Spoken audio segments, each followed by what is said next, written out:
On this edition for Saturday, February 1st. We are adjourned. The Senate impeachment trial draws to an end. Brexit is official as Britain charts a new course. And in our Future of Food series, a look at how technology and innovation is helping to feed displaced Syrians. Next on PBS NewsHour Weekend. PBS NewsHour Weekend is made possible by Bernard and Irene Schwartz, Sue and Edgar Wachenheim III, the Cheryl and Philip Milstein family, Rosalind P. Walter, Barbara Hope Zuckerberg, Charles Rosenblum. We try to live in the moment to not miss what's right in front of us. At Mutual of America, we believe taking care of tomorrow can help you make the most of today. Mutual of America Financial Group, retirement services and investments. Consumer Cellular offers no-contract wireless plans that are designed to help you do more of the things you enjoy. Whether you're a talker, texter, browser, photographer, or a bit of everything, our U.S.-based customer service team is here to find a plan that fits you. To learn more, go to consumercellular.tv. Additional support has been provided by the Corporation for Public Broadcasting, a private corporation funded by the American people, and by contributions to your PBS station from viewers like you. Thank you. From the Tisch WNET studios at Lincoln Center in New York, Hari Srinivasan. Good evening and thanks for joining us. The Senate impeachment trial of President Donald Trump is nearing its end. The motion is not agreed to. A narrow 51-49 vote against calling witnesses or adding new documents yesterday set the stage for what is expected to be a party-line decision to acquit the president next Wednesday. Without objection, so ordered. We are adjourned. After 2 weeks of arguments, amendments, and questions, senators agreed to take a break for the weekend. They will return Monday to hear 4 hours of closing arguments. Then they will get a chance to make statements explaining their decisions before voting on the 2 articles of impeachment. The vote, now officially set for 4 p.m. Wednesday, will happen after the president gives his State of the Union address on Tuesday night. For more on the impeachment trial and what's next, Alexis Simendinger, national political correspondent for The Hill, joins us now from Washington, D.C. So here we are, an official weekend off because things are almost done, right? They're almost done. We're just a few days away from the end of a drama that started in August and September. If the votes last night indicated a couple of different things. One is that the White House and Mitch McConnell were able to get senators in line and make sure that not enough voted for witnesses, but also a couple of kind of interesting comments from, say, Lamar Alexander and Marco Rubio.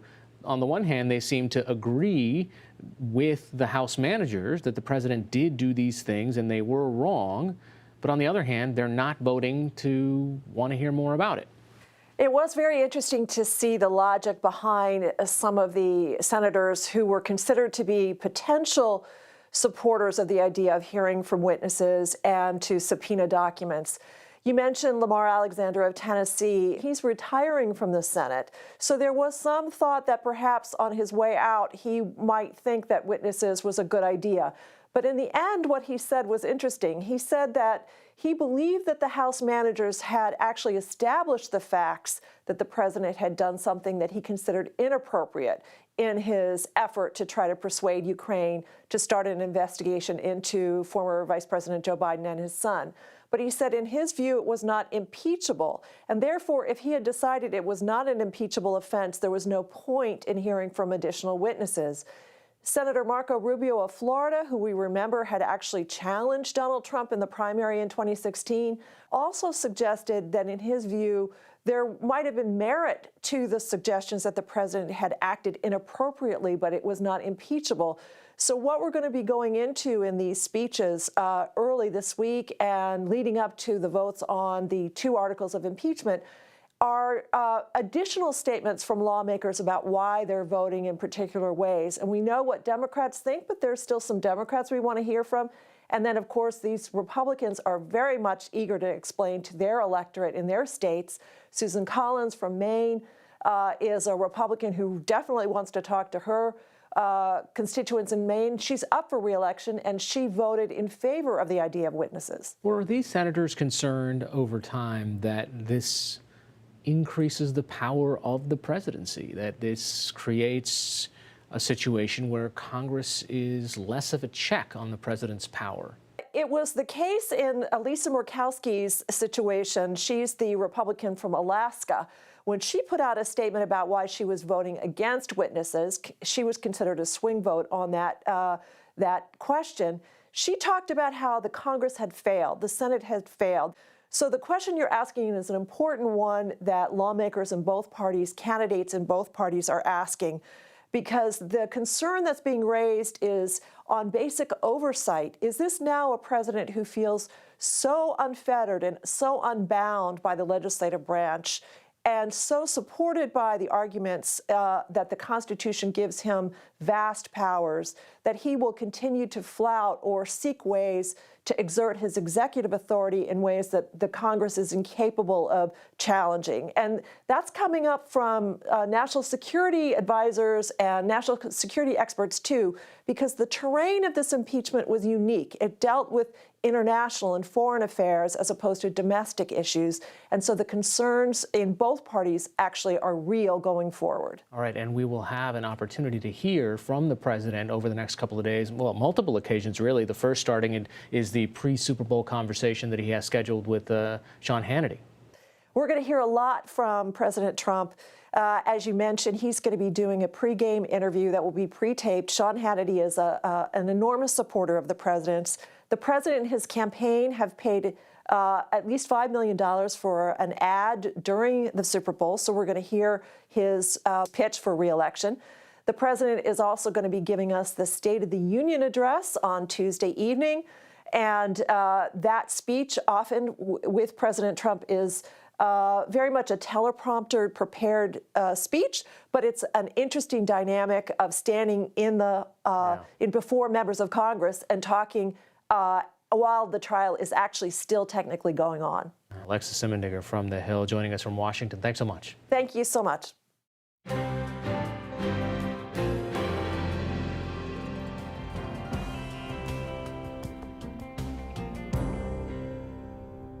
Today marks the first day after Brexit. Thousands of Brexit supporters gathered in London last night to count down to the exact moment the United Kingdom left the European Union. The official departure comes 3.5 years after the country voted to leave the EU by a narrow margin of 52 to 48%. Starting today, the UK's office in Brussels is just an embassy.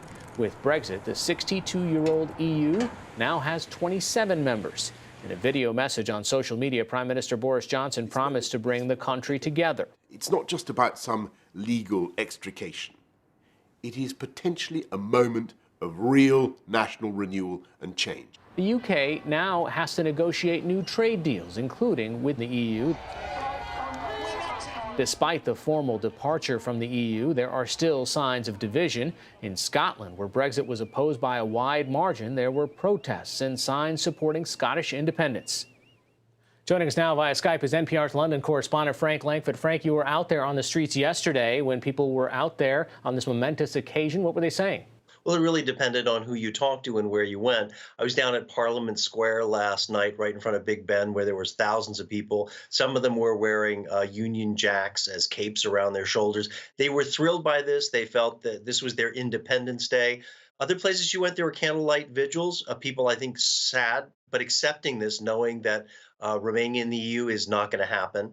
And even a few clashes I saw between Remainers and Leavers. So there's still, you could really see a lot of the division still in this country. Okay, so here you are waking up in this post-EU Britain, and if you're a Leaver, well, the roses haven't started to bloom, and if you're a Remainer, the earth hasn't opened up and swallowed the entire island. So what is the actual impact on a day-to-day basis? Right now, almost nothing. Nothing has changed this morning. And the reason for that is the last thing that the United Kingdom or the EU would need is some sort of abrupt, severing of the relationship. They now have 11 months in a transition period to try to work out a new free trade arrangement between both sides. And that's going to be very difficult. In fact, much more difficult, if you can imagine it, than the last 3.5 years that led to paralysis in the government here.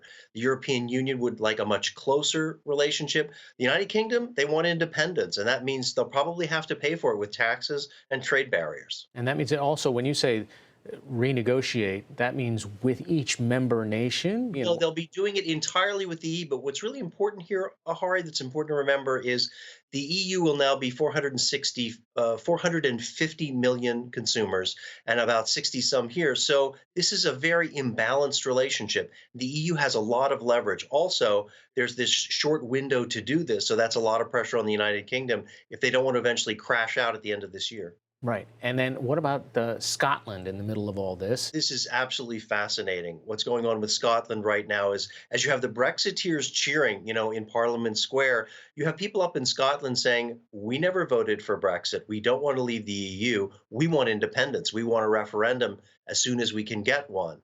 Boris Johnson has said the Prime Minister will not do that anytime soon.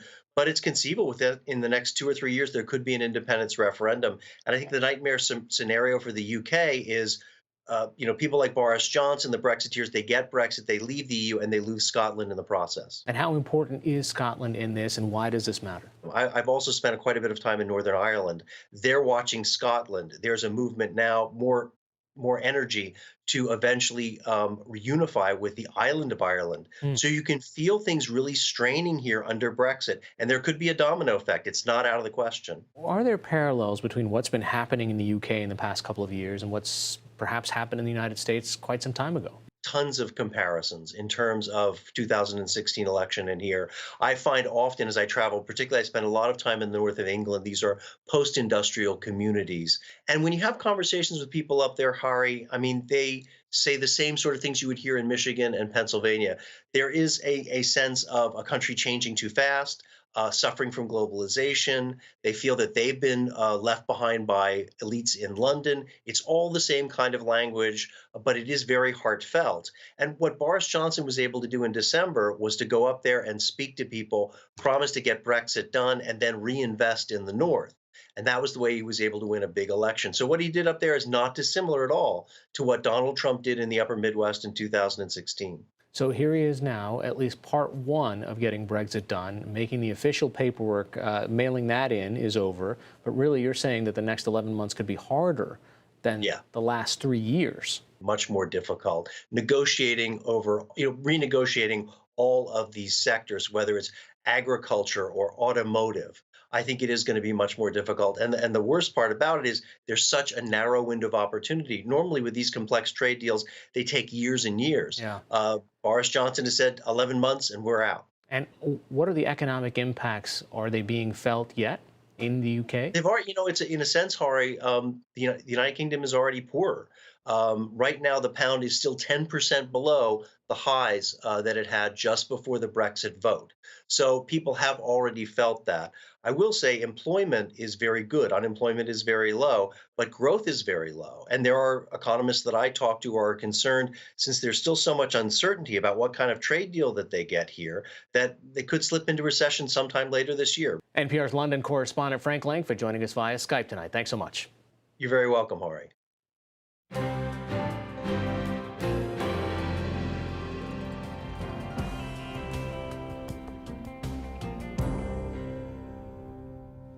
Today, more countries expanded travel restrictions to try to prevent the spread of the new coronavirus. Australia will deny entry to non-citizens who traveled to China in the last 2 weeks. This comes one day after the United States declared a public health emergency and announced a similar travel restriction for non-citizens. Japan also announced restrictions for foreigners who visited China's Wuhan province, the area at the center of the outbreak. China said today that the death toll there has now reached 259, and the number of confirmed cases has risen to 11,791. As the epidemic has spread, airlines are suspending flights, and countries, including the United States, are evacuating citizens. Nearly 200 Americans who were evacuated from Wuhan earlier this week remain quarantined at a military base in Southern California. To date, at least 8 people have been confirmed to have the virus in the U.S. Palestinian leader Mahmoud Abbas rejected President Trump's proposed Mideast peace plan today at a meeting of the Arab League's foreign ministers. Palestinians called the meeting to denounce the new plan, which they say favors Israeli demands. The plan, announced on Tuesday, would allow Israel to annex settlements in the West Bank and keep most of East Jerusalem. Palestinians would be granted limited self-rule in parts of the occupied West Bank and statehood in Gaza. In his speech today, Abbas threatened to cut security ties with both Israel and the U.S. That would make Israel responsible for providing basic services to hundreds of thousands of Palestinians in the West Bank and eliminate Palestinian cooperation with U.S. intelligence agencies combating extremism. The Trump administration's envoy trying to negotiate a peace deal with the Taliban in Afghanistan arrived in Kabul today. Zalmay Khalilzad reportedly told Afghan President Ashraf Ghani that there has been, quote, no notable progress in the talks with the Taliban.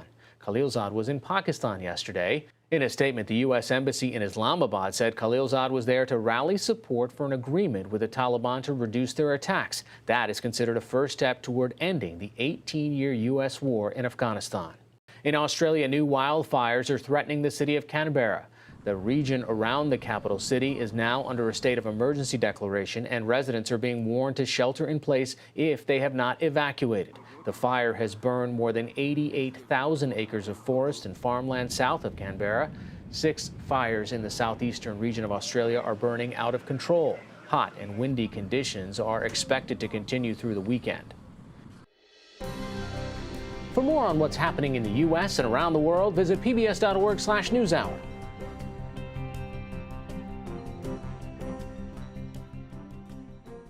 According to the United Nations, there are nearly 26 million refugees worldwide. Nearly 7 million of them are Syrian. Even after they have long fled conflicts in their home countries, high poverty and unemployment mean they are still struggling to feed themselves. In the first of 2 reports from the Middle East, special correspondent Christopher Livesay takes us to Jordan, where the United Nations World Food Program is using technology and digital innovations to better provide food to hundreds of thousands of Syrian refugees. This report is part of our ongoing Future of Food series with support from the Pulitzer Center. Jordan is home to nearly 3 million refugees, which makes up roughly 30% of the country's population. The refugees here come from various countries, including Iraq, Palestine, Libya, Iran, and more than 650,000 of them are Syrian refugees that fled their country's civil war. 80% of Syrian refugee households here struggle with what's called food insecurity, the inability to secure reliable access to affordable, nutritious food.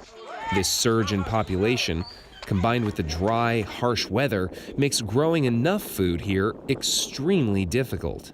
In order to feed the entire population, Jordan has to import 90% of its food. And as for water, it's running out.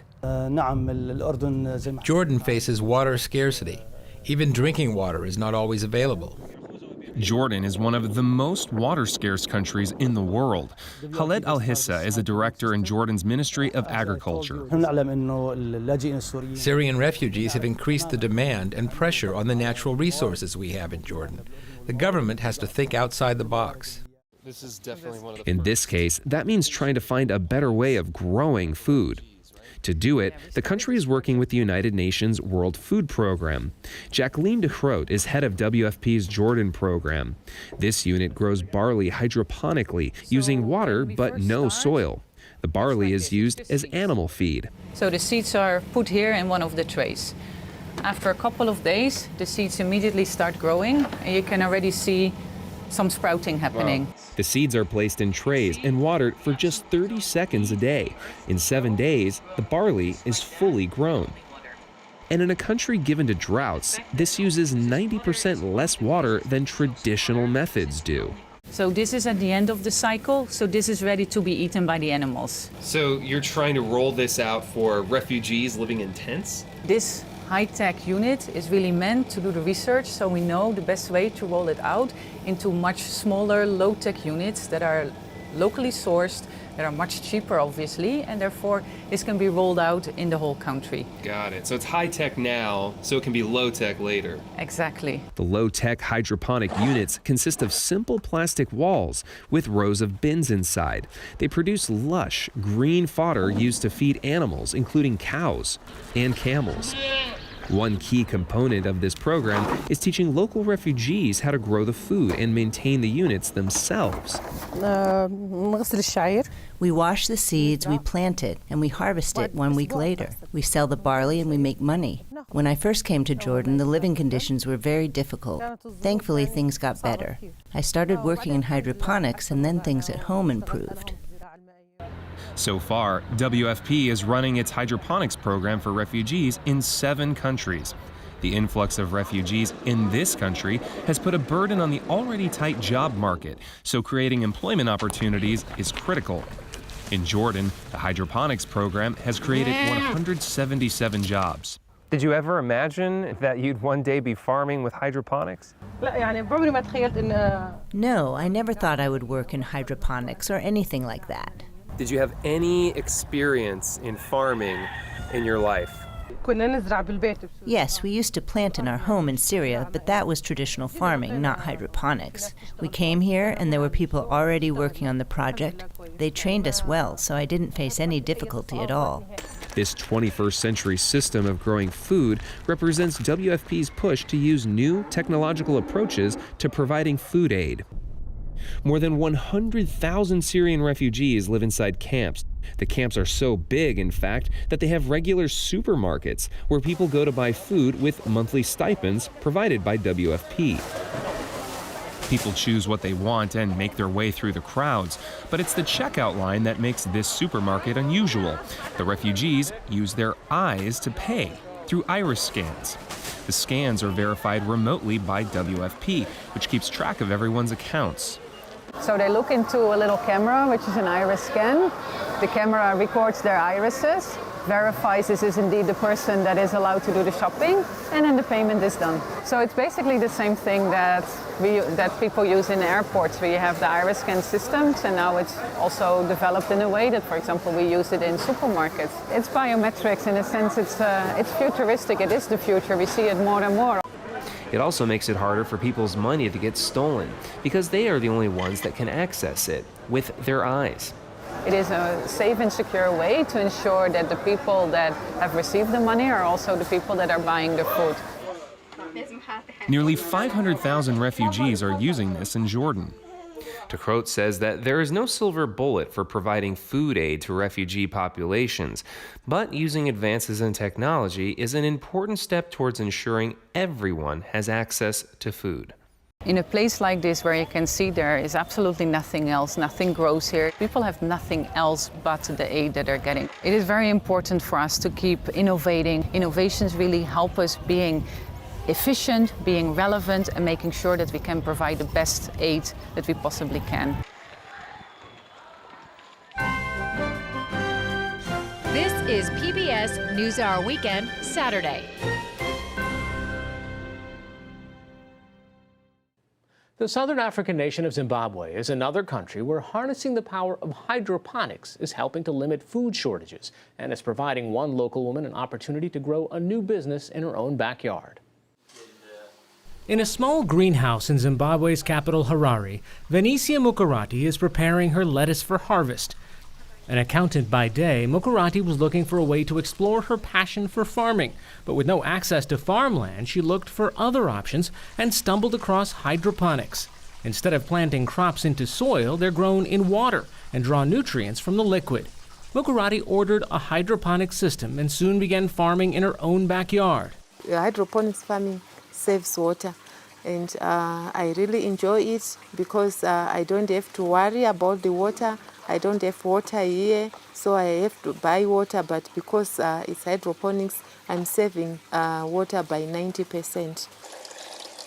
Water is conserved because it's reused several times. This means in a country like Zimbabwe that's experiencing drought, water goes further. And there's another benefit.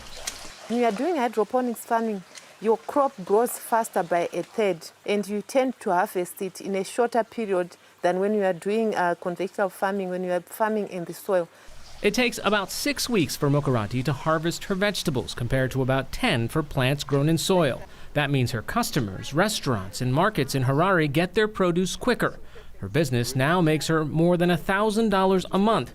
This is in a country where the average government salary is less than $80.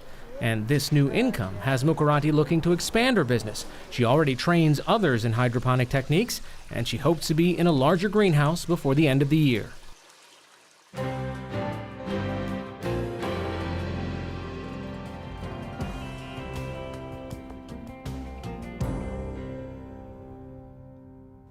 American Sophia Kenin won her first Grand Slam title at the Australian Open today. The 21-year-old who moved from Russia to the United States as a child defeated two-time major champion Garbiñe Muguruza. Kenin became the youngest player to win the Australian Open since Maria Sharapova, who won in 2008 at the age of 20. Kenin's win will move her to 7th in the world, surpassing Serena Williams as America's top player. That's all for this edition of PBS NewsHour Weekend. I'm Hari Srinivasan. Thanks for watching. Have a good night.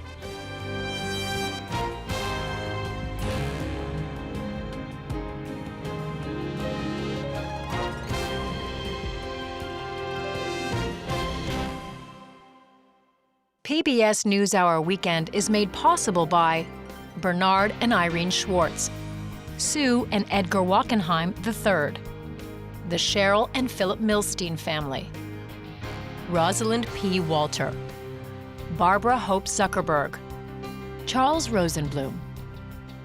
We try to live in the moment to not miss what's right in front of us. At Mutual of America, we believe taking care of tomorrow can help you make the most of today. Mutual of America Financial Group, retirement services and investments.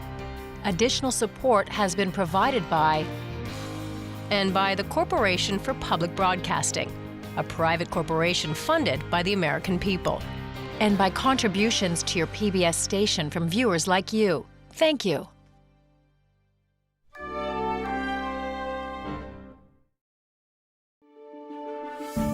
You're watching PBS.